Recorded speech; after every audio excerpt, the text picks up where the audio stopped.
Welcome everyone. I'm Michael Naylor, and I am the director of the main Enneagram Center for Transformation and Well-being. And today I'm here with a beloved Type 7 who is going to tell us about the highs and lows, agony and ecstasy of her journey. And this is Sue, who has a ton of experience in transformation and all. And so great to have you here. Really, Thanks for inviting me, Michael. yeah, well, I love to get the enthusiastic types, or just type sevens bring, like, as you might mention, is the book that you've written on hope. So why don't you Yes, just tell us a little bit about what's going on with your life now currently, what you do, and then we'll go into the journey of the type that's set. that's great. It's so funny. Whenever I first heard about the Enneagram, I love being a seven, just to start with. Yeah. I mean, so many times you'll sit there and people go, "Oh, I'm not sure about my number." I love that I have the number seven. So I am a master certified life business and Enneagram coach. Um, I've found throughout my journey that creatives, just like myself, and entrepreneurs, they had such a hard time sorting through barriers in their life. I believe we weren't created to create alone.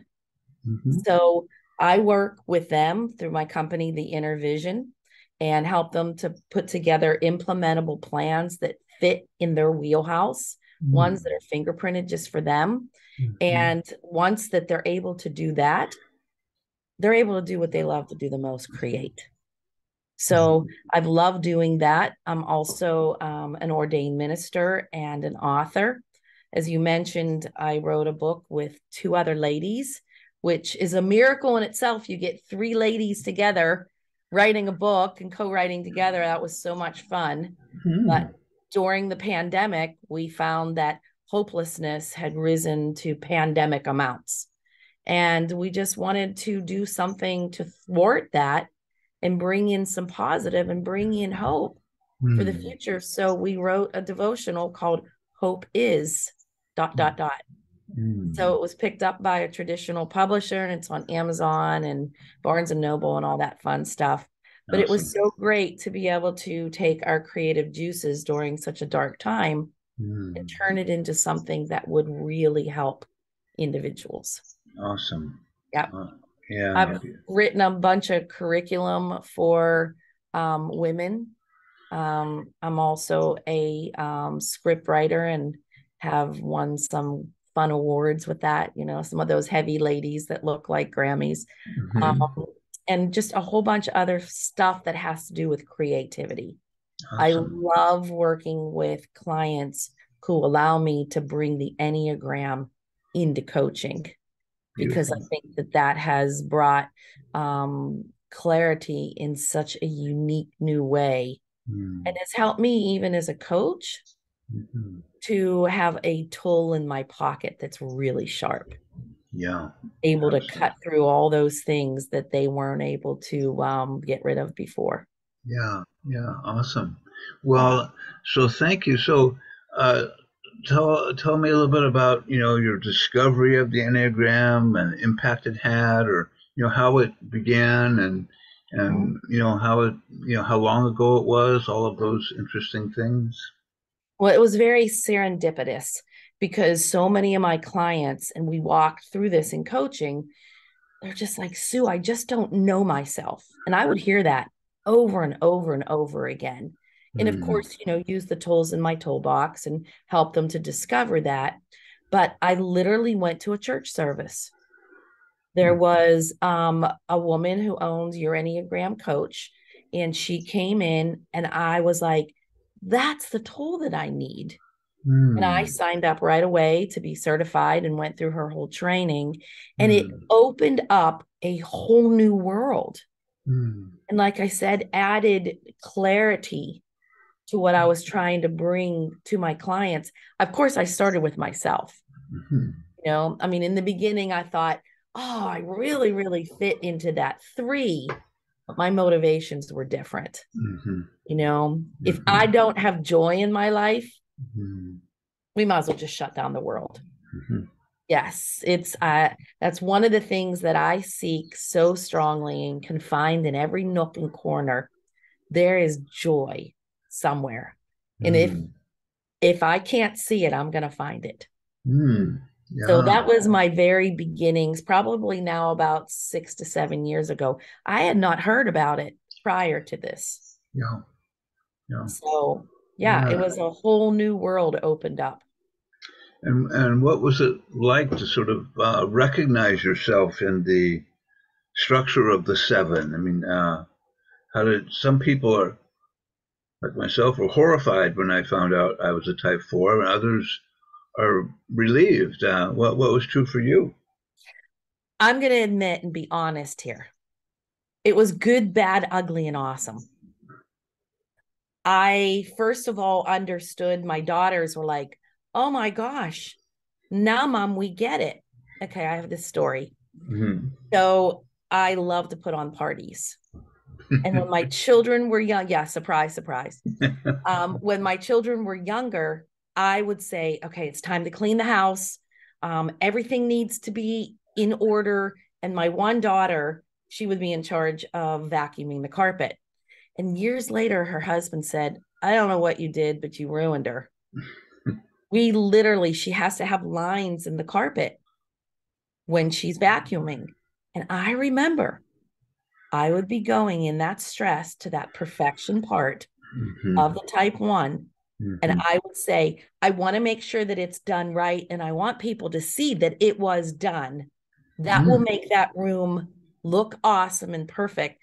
They actually used to say mom went to her dark place. I can Isn't that imagine. funny? Yes. Yeah. Yeah. Before we even realized that I was Mm. taking on the not so awesome parts Mm-hmm. of a type one, Mm-hmm. that I went there. Yeah.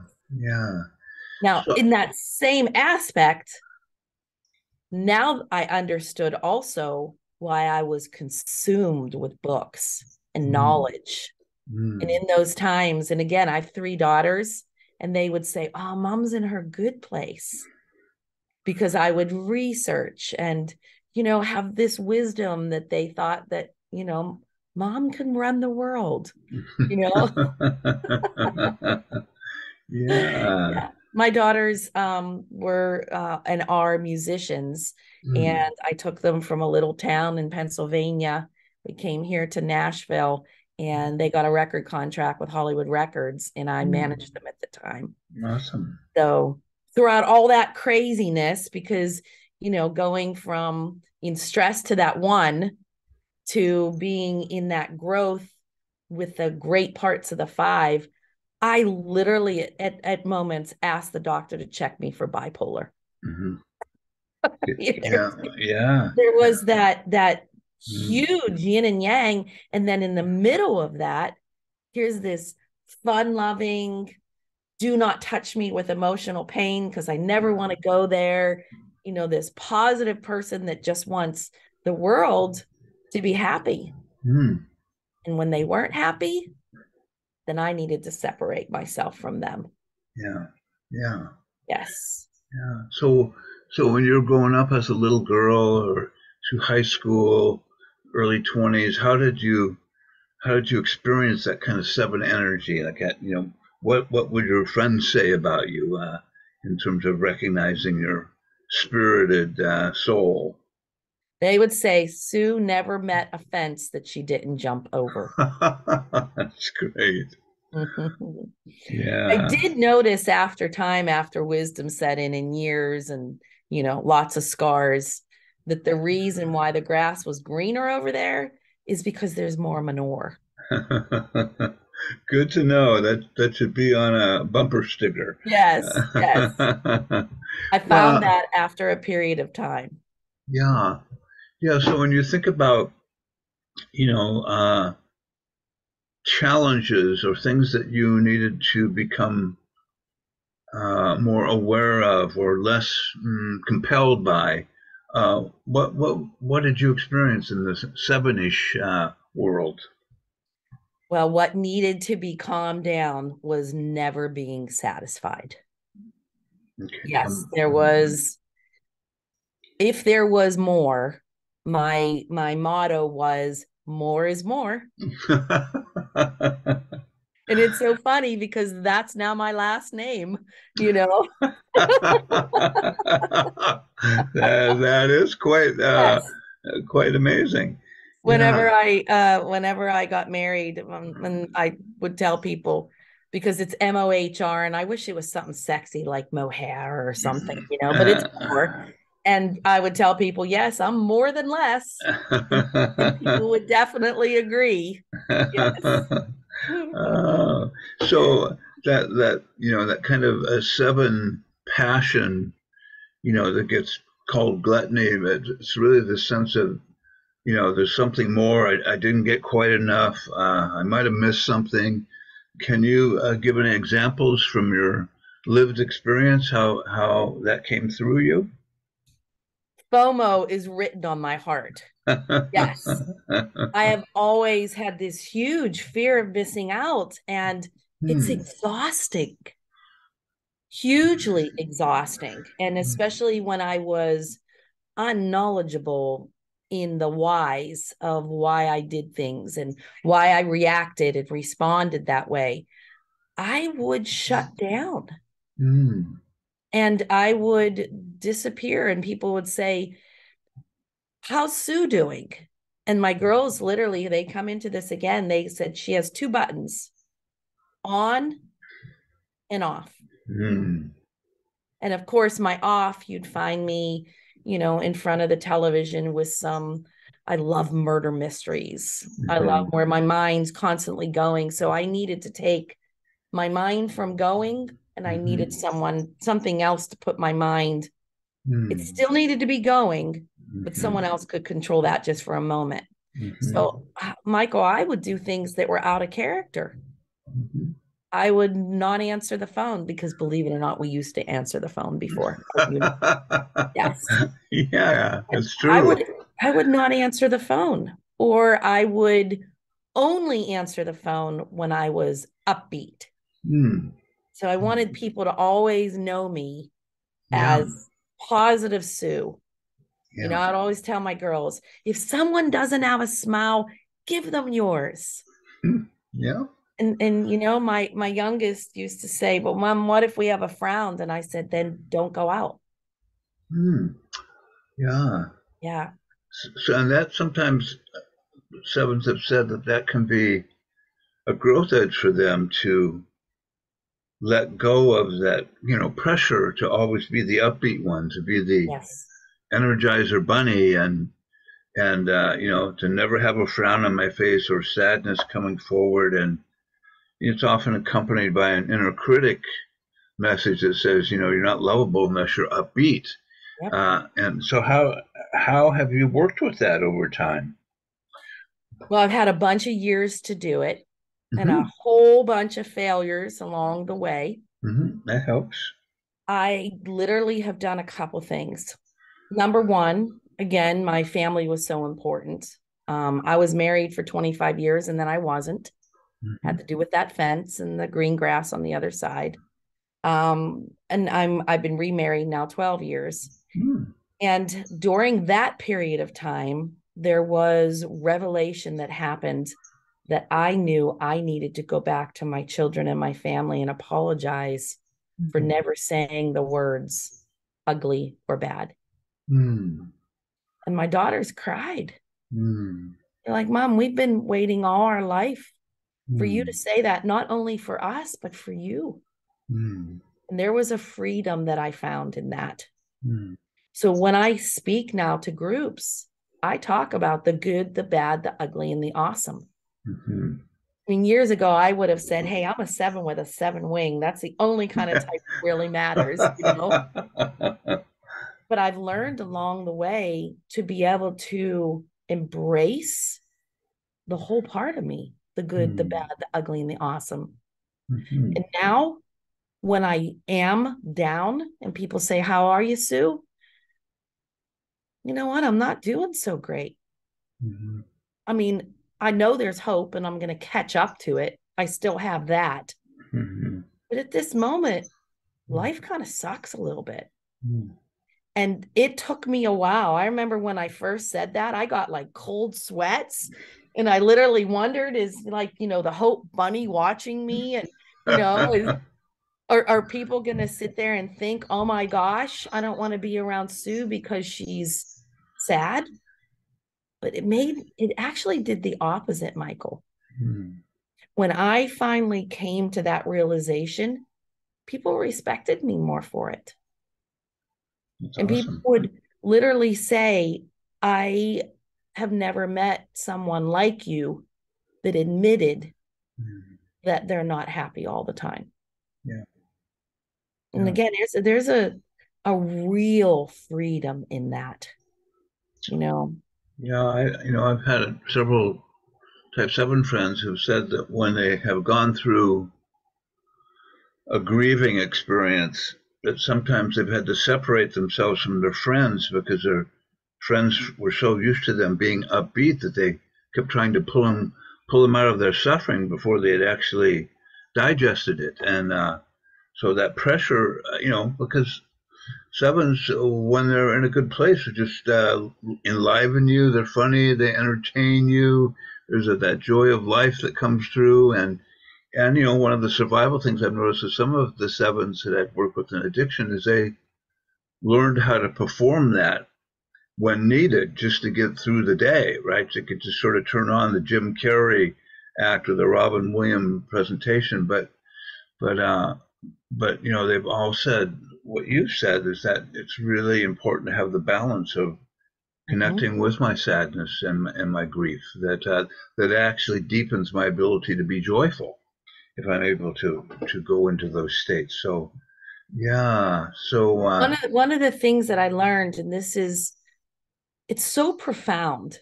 mm, I always thought I was a really good listener. mhm, And I will tell you right now, I wasn't mhm, until I learned this, that the same letters in the word listen are also in the word silent. mm, So it took me, and it's only in the English language. We have mm, so much noise around us. So I went through a period of time of practicing being truly silent. It's made me a better coach, of course, but it also has made me a better person for me. mhm. It is not easy for a seven to be silent. Yeah, yeah. I, I've tried the sitting in a quiet room, and Hmm. in my head, I'm like, okay, if I close my eyes really, really strong, I'm gonna see how many white shirts that I can find in this closet. Your mind's just moving constantly. Where I literally, and again, my faith came in here, where Hmm. I started asking questions to the Lord and then waiting. Hmm. And that helped me center. That Hmm. helped me say, Sue, you know what? There's someone bigger than you that has the answers. So shh. Hmm. And maybe that's part of digging into that five too. Because I love being in that five. Hmm. 5 or 6 books on my nightstand, always. But I love that knowledge. And now I love the digging in and the silent part of the knowledge too. Now trust me, I'm going to be completely honest. It doesn't stay long there. Uh-huh. I would lie if I wasn't saying, "Oh, that was great." But what if I take that paragraph apart and turn it into a poem? That'll be so much fun, you Hmm. know.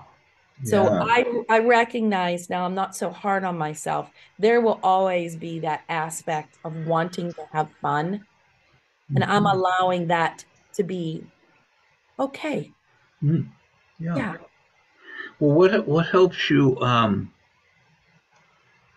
Well, you point to a number of things, that I've noticed with my dear seven friends is that they have a really fast mind and can interpret and understand things quickly, and there's kind of an excitement in sharing it. And if I've just had this realization, why would I keep it to myself? Here it is, and so there's that kind of generosity too. And but then sometimes I've noticed that they can wear people out. Like, oh my God, if I hear another word, I'm going to collapse. So but they're still going at high velocity and pretty tireless in a lot of ways. And so they've often said that they've had to learn how to restrain that, like you're talking, to create some gaps in silence and listen. Uh, and because they often say their ideas are just so excitable. They excite them, and they're just like, "Whoa! Here's this idea, and here's this other idea," kind of like a hummingbird inside their consciousness.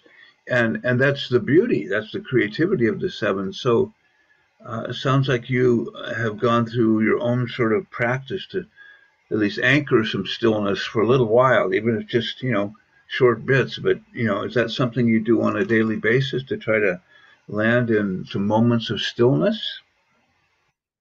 When I realized this truth, and this is a truth, I was that person who was, my ideas are important. You should listen to my ideas and you should listen to them in length because you're going to miss something. Yeah. But when I realized two truths, number Mm-hmm. one, I was being extremely selfish. Mm-hmm. And number two, Sue, if you would really stop, drop, and listen, there's some really important stuff you can learn from other individuals that have a Mm-hmm. lot of wisdom for you to glean from. Mm-hmm. So, again, this didn't happen till late in life. Mm-hmm. Yes. I mean, I'm going to say like 50. I'm in my 90s. I just look really good. But Me too. yes. So I literally had to develop something. I mean, in the beginning, I needed, and I'm the kind of coach that helps people come up with tools. I think they're so important. I used to be married to a contractor, and I realized how important tools were. Mm-hmm.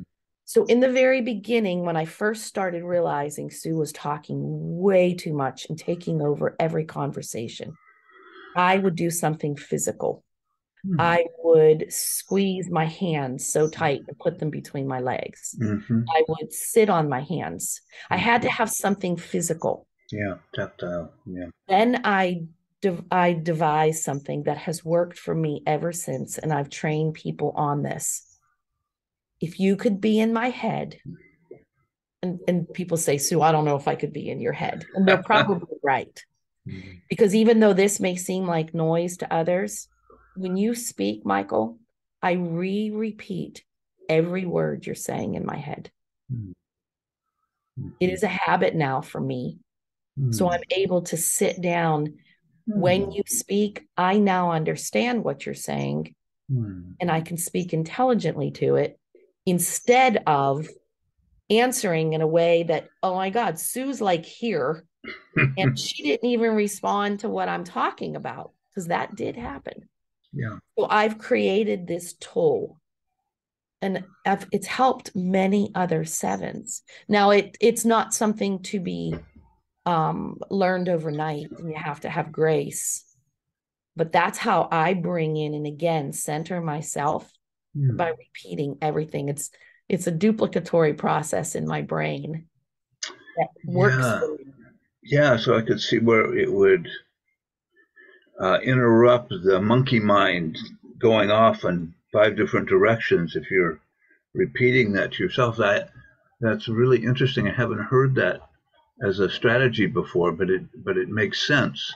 Uh, so for you, you know, coming to the realization that I'm sort of taking over conversations with my exciting ideas and just that are kind of burning through me. It takes a bit of self-observation to notice, oh, no one's talking. I'm the only one talking. And so how did you come to the realization? Was there a moment? Was it over time? Did people share? Like, I, you know, just take a break here, Sue, because I'd like to say a couple sentences before you jump in again. I mean, did you? What helped you? All of the above. Do you know how embarrassing it is when you are sitting in a room and then you realize, oh my word, it's been 20 minutes. No one has said another word and their eyes are rolling in back of their head. The fives have looked at their watch so many times they want to leave. The Mhm. ones are just sitting here thinking she thinks she's smarter than everyone else. See, this is the Enneagram really helped me to see that. I Mm. used to sit there and think, oh, you know what? They just wish they were as smart as I am. So I'm just going to ignore that. I used to think that in my head. Yeah, I hear you. It's when I think about it now, I was like, wow, Sue, how narcissistic you were. When I first started realizing, and again, we talked about, I'm an ordained minister. God bless, Mhm. my light went out. Um, I'm an ordained minister. So when I started thinking that um, people are where my heart was, and that people are so important, and that Mm. I really, really needed to start listening truthfully to what people had to say, there was a Mhm. paradigm shift Mm. in my whole heart and Mm. in what I wanted to do. And I'm going to repeat this, Michael. This didn't happen till I was like 50. Mhm. My Yeah. husband always says as we get older that the toilet paper rolls spinning and there's a lot less paper left on it. So I started thinking, what do I want to do with the Mhm. paper that's left on it? Mhm. And I want to be able to help people see the clarity in who they are. Sometimes that means shutting up and listening to them. Mm.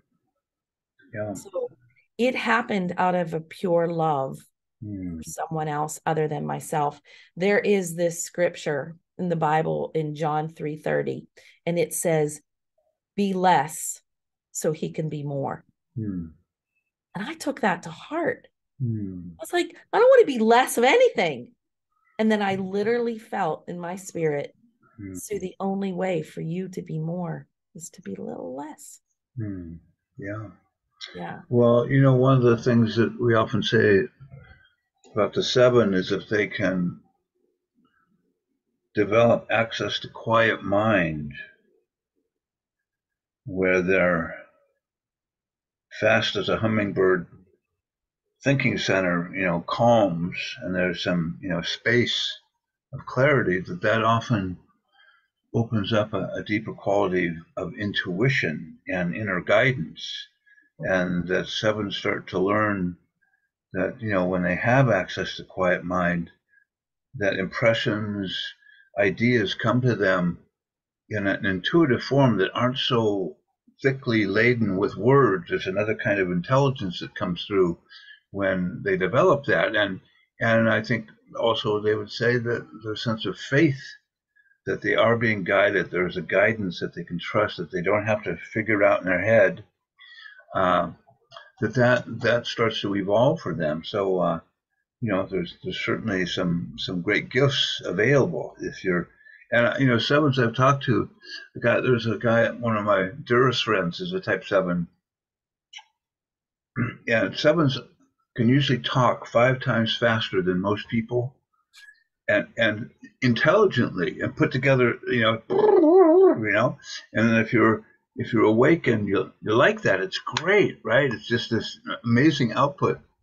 And but what he didn't notice sometimes is that people would start to like glaze over, and he was still high pitch. And if someone really glazed over, he just switched to somebody else, right? There's somebody else who's awake, and there's something about being met with attention that just kind of lifted him up. And all of it, his greatest drive is to lessen people's suffering. Mhm. So I said, well, why don't you try this? Be aware that when you're in a conversation, of trying to only talk 50% of the time. And he said, I will try that. I will most likely fail, but it's worth trying. So today he says, I'm at about 80-20, but that's better than That's 0 right. 100. I have grown and I can stop and I can listen. But he said, it's like I have 5 horses inside of me that just want to come forward and just give you everything I got. So, it's just a challenge the seven seems to have been born into. Well, I created a boundary tool, and I thought I was creating it for my clients. It's called the 30 rule. I was creating it for myself. Mm-hmm. Because one of the other things that the sevens will do is we will say yes. Hey, can you do? Yes, I'd love to be involved in that. Until I found that you were talking about that we need space, I had no more space. Mm-hmm. And then I started to resent that I had no more space. And I didn't know how to say no. I literally thought saying no was not kind. So I developed it Mm. to be able to help myself also. When somebody, as a matter of fact, can we role play for a moment and I can show you Sure, how it works? sure. All right. Ask me, say, Sue, I'd like to expand this meeting for 30 more minutes instead of the hour we said. Just ask me that. Okay. So, Sue, I'd like to expand this meeting 30 minutes longer than we had planned on. What do you? Michael, thank you so much for asking me. Why do you want me to stay an extra 30 minutes? How could I be more of an asset from what you know so far? Well, I just think there's a lot of stories you have to share, so I don't want to just cut it off at 60 minutes. And you believe 30 minutes is something that will help your listeners. That's what I'm banking on. Yes. So I've literally asked you a question before saying yes. Yeah. I didn't say no either, did I? Yeah. So But you created space. I created space. I gave Mm-hmm. myself 30 seconds to be able Mm. to come up with an answer. Now, Awesome. if I would have felt from what you said that that was something that I should do, I'd give myself that permission to say, yes, I will, Michael.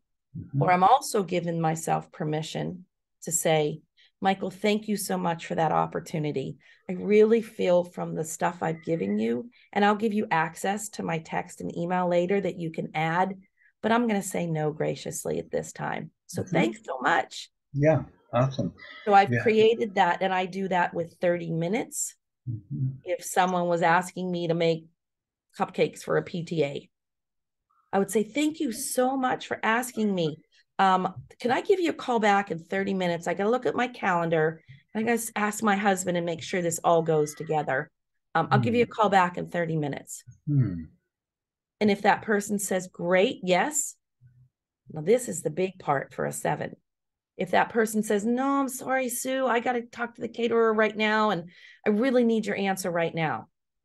Thank you so much for asking me. But I really feel at this time, if I don't have that extra time to see that, I'm not your person. But ask me again in the future, okay? Mm-hmm.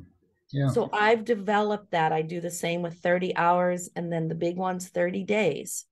So I have developed that 30 rule to give myself space Mm. so that Yeah. I no longer resent myself or Mm. other people. And now I'm not running away from the emotional pain that happens when I'm filled up with yes.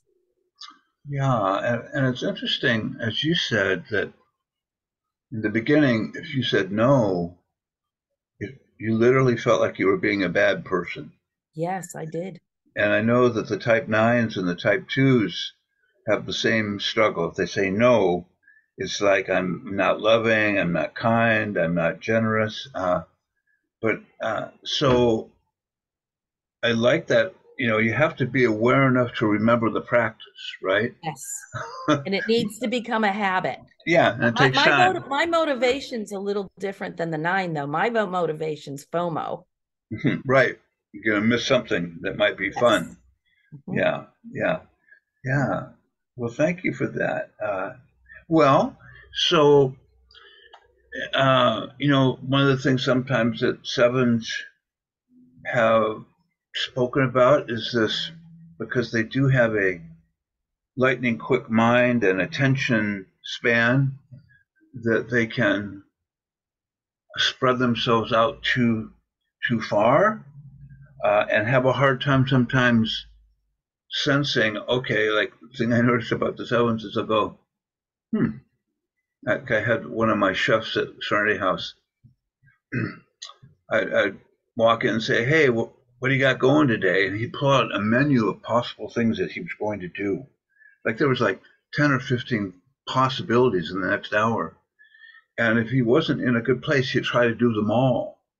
And so he'd get scattered, and then he'd get grumpy, and then he'd go to one, and he'd get mad at people.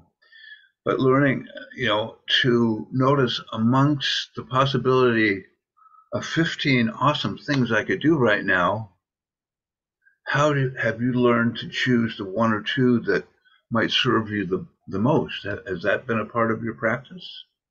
Now, this is a constant battle and a journey, but I've discovered something called the Kanban method. It is a Japanese method. And as you can see, I need tools. Mm-hmm. I need to have structure in place for me to keep, again, myself centered. If those tools aren't there, oh, I'm just a slithering mess of ideas and starting new projects and all of that. But the Kanban method, I utilize it and teach it in 4 simple columns. So picture a board that has 4 columns. In the first column, I literally just throw up on Post-it notes. Everything that's in my mind that I have to do, I just throw it on there. And of course, I like different colors. So, the threes will always say, well, do you have different colors for each theme? And I'm like, oh no, I just like the rainbow, the color of the rainbow. So it doesn't matter for me. So each type likes something different. But then the next column is called in process. There is only 3 Post-it notes allowed there. Now, listen, when that first started, I looked at that and I went, I don't even like how that looks. There's only 3 there, three's no, that can't be, even though 3 is my favorite number I have 3 daughters. And then of course my faith and just everything that I do in 3s. So I started to look at it and gave that grace and said, okay. So in that column, I only allow myself to work on 3 things at once. Now, trust me, as 7s, we'll try to divide those 3 things into some other fun things. And we have to take that captive and control of that. So my 5 starts digging really. Like I said, I like that 5 part. I like that I'm there structured and I can research with these 3 different things and I can really make them something worthwhile and finish them. So, because that's not a very big word in my life. that has to Finish. Be a concerted effort. Yeah. Yes. Yeah. So the 3rd column has what's called waiting upon someone else. So let's say in that 3, it says, Michael wanted to you to create something, but I have a question for Michael. So now I put you in that waiting for Michael. How many's left in this column now? 2. So I get to go over to this to do, and I get to add 1 more. Now here's where the 7 comes in and has to be able to have structure. You send me an email and said, here, Sue, here's the answer to your question. Now you can get back to the project I had you working on. I have no more space. So I have to now take you and put you back into my to-do. That has helped me to be focused, laser focused, give me structure. And then the 4th column is what I call my Yahoo, let's celebrate and have a glass of wine column. That says done. Awesome. And that one, that gets you a high in your own. When a 7 finishes something, you're like, look what I did, Awesome. Yes, give me a gold star. Yeah. Well, so that Kanban method has helped me a lot. Well, my coach is a type 7, and he has similar frames like that to try to anchor my attention. And obviously he's had to do a lot of work himself, and he's really skilled the same way you are. So it's interesting, and because that is a big thing for the 7 is how do I structure? Because otherwise, it's like I can just go off into the universe at any moment. And I'm thinking of somebody that we think as a 7 is Steven Spielberg, and he's been somebody who's just stayed so anchored with his productions and his movies and one after another, and really has that ability to follow through and finish, which is remarkable. He does such high level work, but but it takes practice, like you say. So for you, what is it that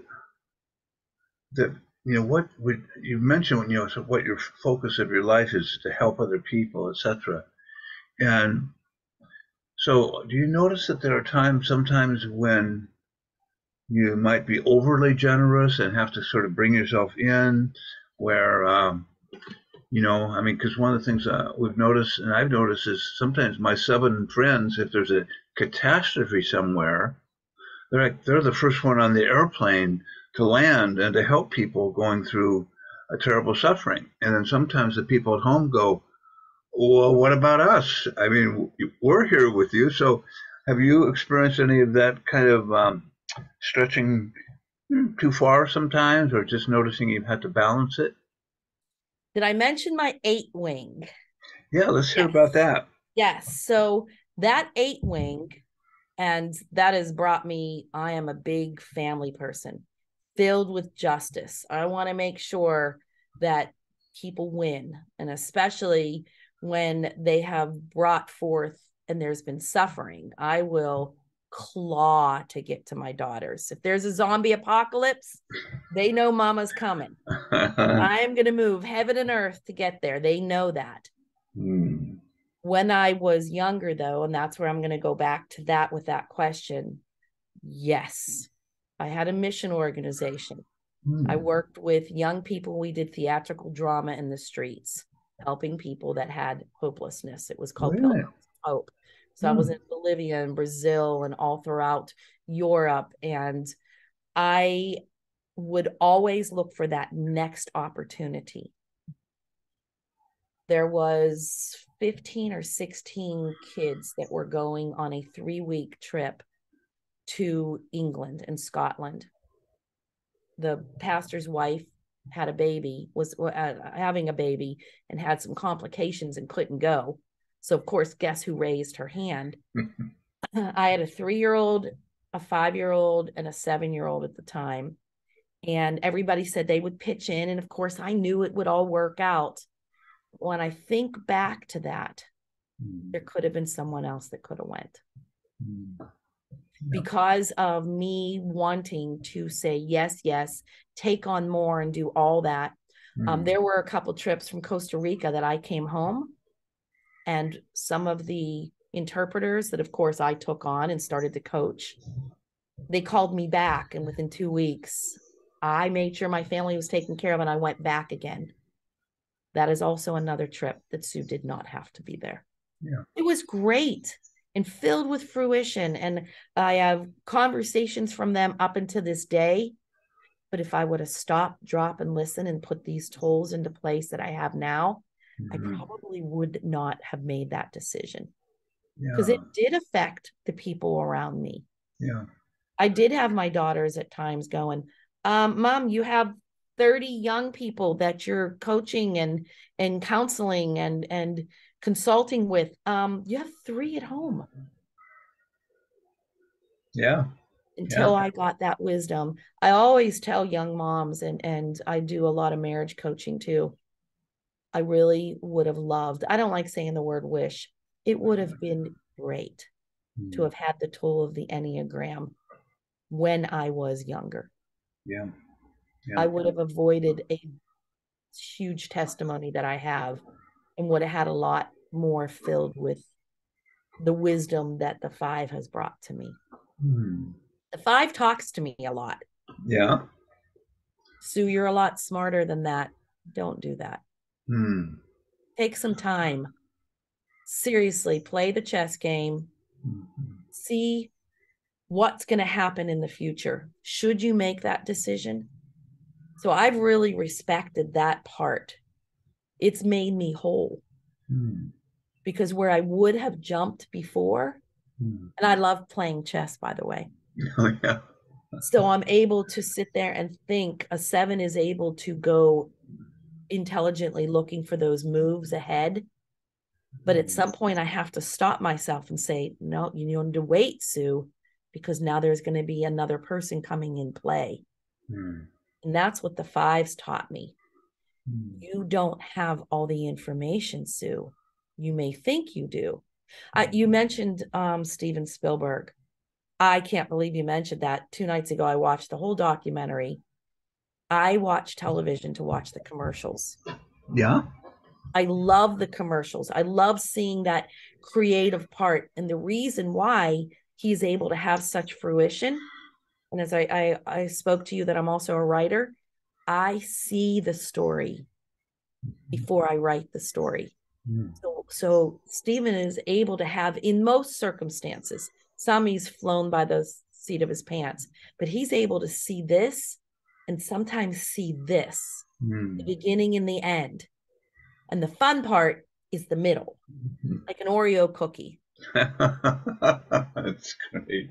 So I love starting and I love the Oreo part, the creamy center, Mm. to have that concentration to finish that end. It helps a lot when a 7 sits intelligently and says, here's the beginning. Okay, help me to see the end. All right, I can do this, because this becomes then the goal. Mm.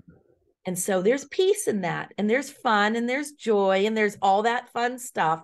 But that's helped me more than anything, is to be Um, able to sit there and say, Sue, I know you've thought of this, the beginning, and you know this is going to be fun, but let's take a moment and let's think about the finish.